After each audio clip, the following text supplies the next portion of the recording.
Well, good morning, everybody. It's Tom with Kindle Mojo one more time here, and I have Tim Bearden with me. Tim, good morning. Good morning, Tom. How you doing? And you are the author of the series Bred to Rule. Yeah. I am. Yep. So tell us a little bit. Oh, and your profile number is 3176.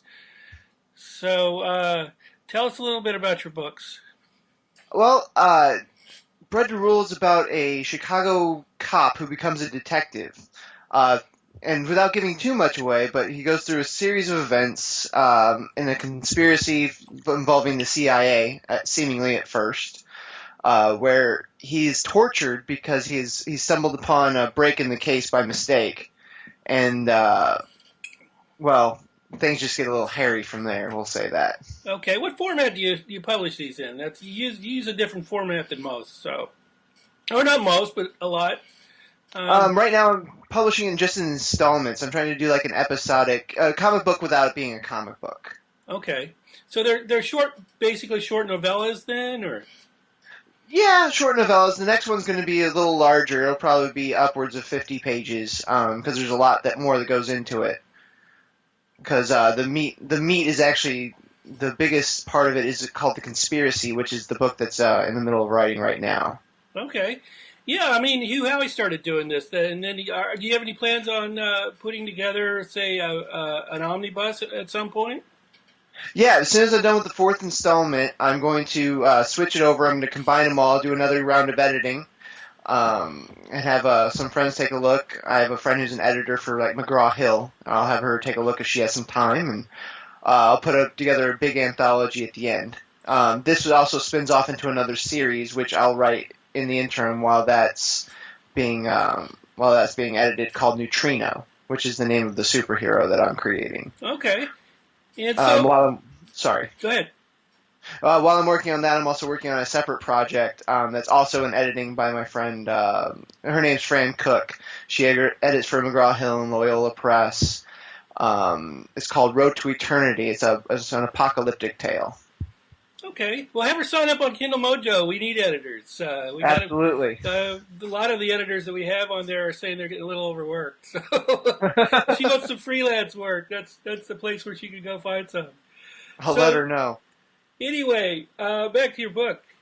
So are you writing this as you're getting feedback from readers? Is that why you're doing it in this format? No, I'm doing this format. It's actually more for me to exercise my writing skills.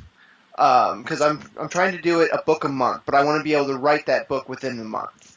I do more of a stream of consciousness writing than a big plan out writing. I have a very rough skeleton, and then most of what I write just kind of comes to me as I'm writing it. Okay, so let's talk a little bit about your process then. How do you prepare to write something like this? Where did the idea for this come from? The idea for this came from when I actually was rejected by Kindle Singles for my apocalyptic tale I was telling you about that my editor's working on. And I was thinking, what can I do in the meantime to get kind of my work out there and get an idea? And a buddy of mine were talking, and we tossed around comic book ideas. And I kind of came up with this one. I'm like, I kind of like this. I like the Chicago cop superhero. Chicago doesn't really... I mean, it has their own superheroes in these indie comics, but nothing really mainstream. That's kind of where I want to take it. I kind of want Chicago to be put on the map as another place where superheroes can reside. Okay, well, what are your character's superpowers? What does he do? His superpowers come from dark lightning. It's revealed in in the book that's currently for sale called The Rebirth. He's got super strength. He has super speed, telekinesis, and he has the ability to jump very high buildings. But that's also his vulnerability is heights. Okay, excellent. Yeah, you got to give him weaknesses here and there. So Absolutely, yeah. so And one superpower that he's coming into that he doesn't know how to control yet is the ability to fire lightning from his eyes.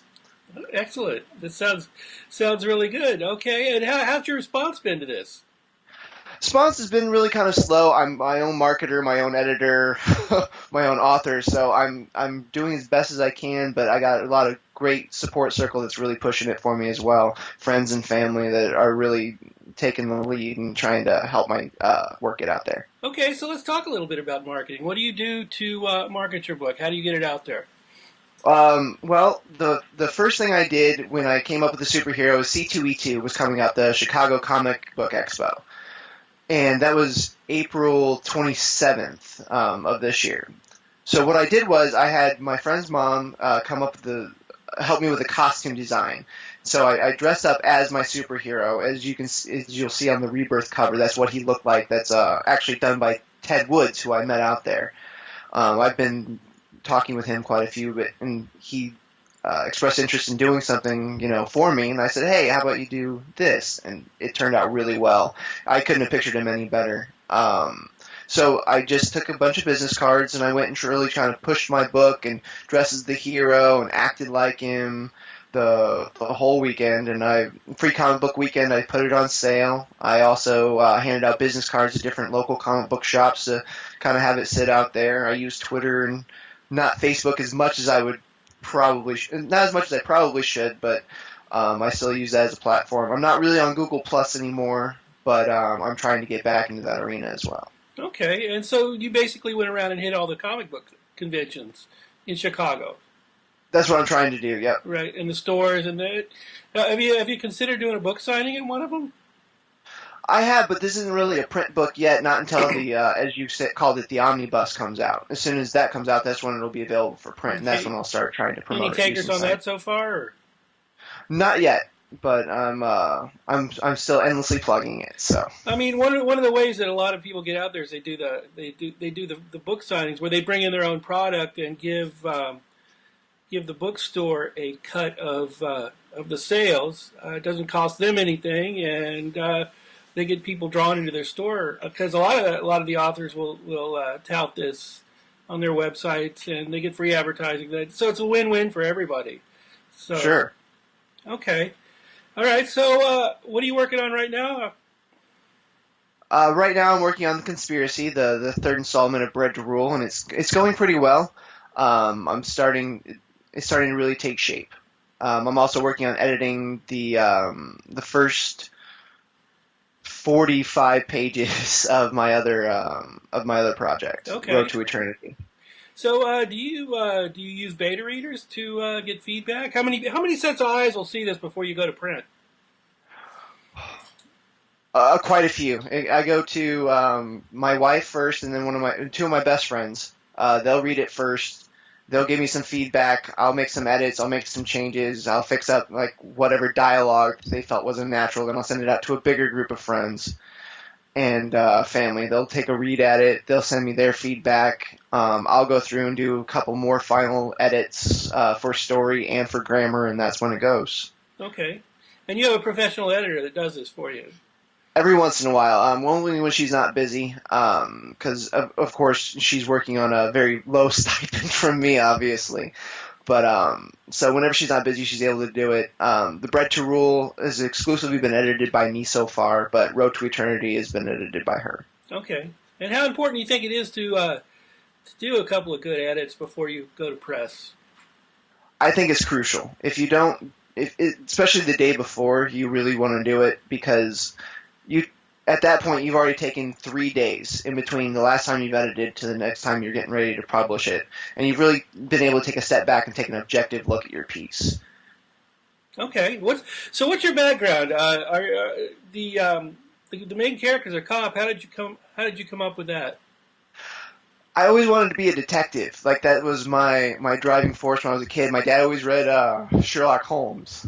So from then on, I always wanted to be a detective, but I didn't like the idea of getting shot at.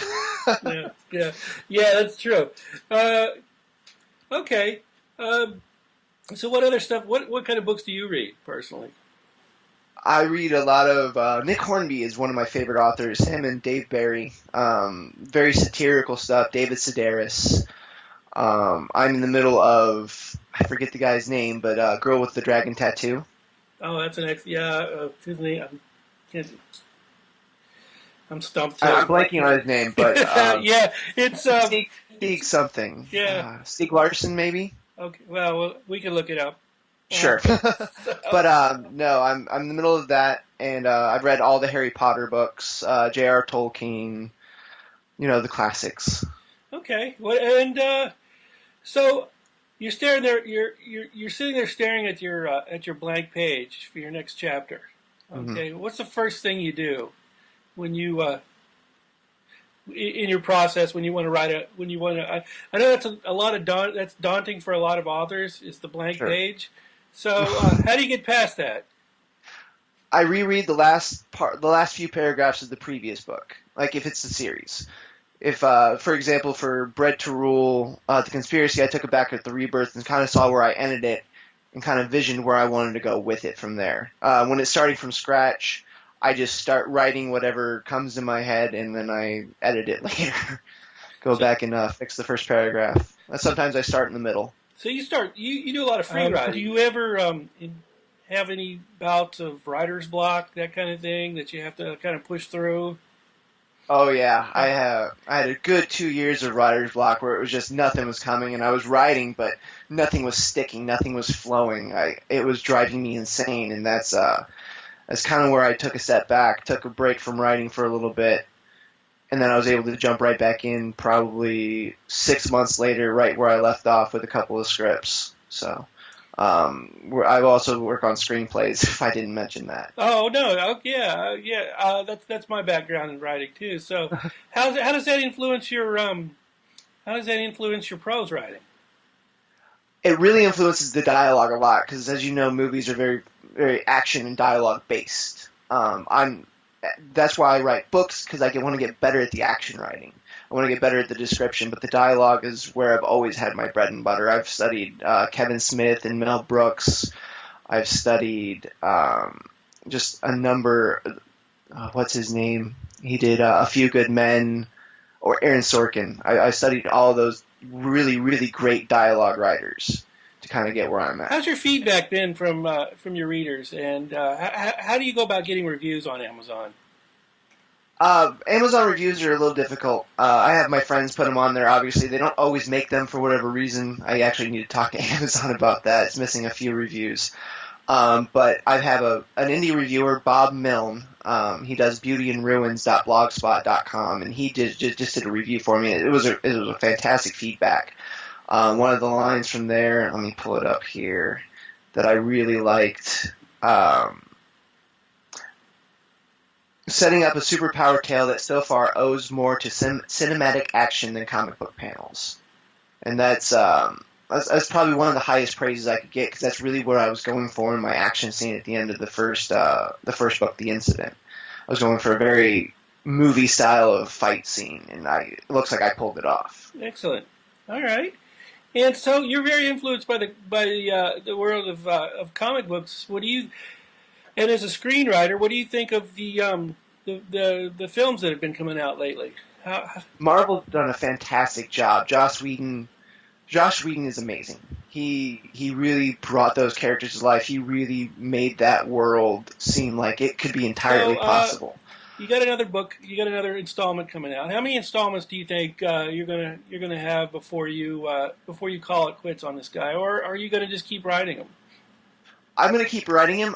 It's actually a very long series. I've already written the last page of his story. If that tells you anything. Okay, so there is an ending to this. There is an eventual ending, but Bred to Rule is a four installment series. It'll be released in a full series. Then he gets his own title series called Neutrino. Okay. That'll probably have as many installments as I want to write, and then we'll have another series spinning off, and that's where everything kind of starts to come into play, where you're seeing his, for lack of better terms, his maniacal side now. You're kind of seeing the glimpse of the haywireness that's going on mentally, and that really comes into play much later. Okay, so how important is it for you to give your characters flaws? Oh, it is. It's everybody is flawed, and if your character doesn't have one, then I can't relate to him. Okay. So I feel flaws are very important in character building. Okay. Ted Woods just drew. He took a picture of me at C2E2. I asked for a commission, and that's what he came up with. One of my best friends, and his mother all came up with the costume design. It's actually a trench coat with a hoodie sewn in, a scarf that's made up to resemble the Chicago flag, but it's different because the Chicago flag, if you'll notice, has a white stripe down the center and blue lines down the side representing each river on the side of Chicago. And then it has 4 stars in the center, each representing something that I can't recall at the moment. What mine is actually a white scarf with white on each side with a blue strip down the middle with 5 stars because Neutrino pictures him as the 7th or the 5th star of the Chicago flag. Okay. Wow, that's an interesting little. So basically, this is a group effort for you. It is. It is. So how important is it for writers to get other feedback and get I mean, a lot of people think that like writing is something that we do in a vacuum, which is couldn't be farther from the truth. Oh, no. You know, so how important is it to you to get people to look at your stuff and to give you feedback and a lot of ideas? I know for my series, I write down stories that other paramedics tell me happen to them and I incorporate those into my novels. So, what is what does that for you? So I think it's almost necessary for a lot of people to look at my book because you're sure your friends and your close family are going to look at it and they're going to go, oh yeah, that's a great, you blah, blah, blah, good job, but they're just going to toss it aside at the end of the day and walk on. But for you, that is something you created. That's something that you want to carry on. So the more eyes you can get on it before it goes to print, the better. Because that gives you a real shaping of what people – it's almost like test audiencing a pilot. Before they release a pilot on television, they'll have a test audience come in and take a look. If the response is good, the pilot's greenlit. If the response is bad, maybe they'll need to go back and do it. I like to do a similar process. I want to see if I should greenlight it or if I need to go back to page 1 and check to see where my flaws come in. Okay. All right. So, all right. What do you do when you're not writing? I am a systems administrator over at a company called Anixter Incorporated. To this day, we're not 100%. I'm still not 100% sure what we do. I know we resell cable. We set the standards for cabling that was bought by UL. The Category 5s for Ethernet cables. We developed that in house and then sold it off to UL. Okay, so you work with computers basically. Basically, system administrator, yeah. Yep. Okay. I was also a journalist, a sports journalist. I wrote for Yahoo Voices, Yahoo Sports for a while. That was my most recent writing gig, which was a lot of fun, but a lot of personal things got in the way and I wasn't able to continue. Okay. All right. So what's next for you? Where are you going with this? What's next? What's next is to finish this series, get my other one all edited and polished, and try and ship that out to a few publishers. Ship this out to a few publishers and continue writing Neutrino. Me and 2 friends are working on a screenplay right now. It's a short. It's a parody of Invasion of the Body Snatchers. Okay. So there's been a lot of those types of movies, and we haven't really seen a parody done well yet, and we'd like to take our own stab at it. Okay. And so, how do you feel about fan fiction? Just out of curiosity. I love fan fiction. Love it. I remember before. Are you a Doctor Who follower? Somewhat. I was a follower in the '80s. So. Okay. Most recently, Doctor Who came back, and he kept alluding to something called the Time War. And before the series finale or the season finale, this most recent Doctor came into play. We hadn't really known what the Time War was, so I wrote the Time War as I saw it. And I appreciate anybody who can take something that they love, like Doctor Who or Superman, or if it even Covert Affairs on USA, and they can take something and they go, I think I can do this with it, and I think it would enhance my story. I think it's invaluable. Okay, excellent. Plus, it gives you a good writing exercise. Yeah. Anytime you can put the pen to paper is a good thing. Excellent. Exactly. Okay, so where can we find you on the web? You can find me on Facebook, Tim Bearden, Bearden. You can follow me on Twitter @TDBearden. and that's about it right now. I'm working on a website for all these books and screenplays we're working on. We just don't have it lit up yet. So, but I'll let everyone know when we have an actual a name for that. Excellent. Okay. Well, great. Well, thanks for being here today. I appreciate Thank it. you, Tom. I appreciate you interviewing me. Thank you. All right. Great.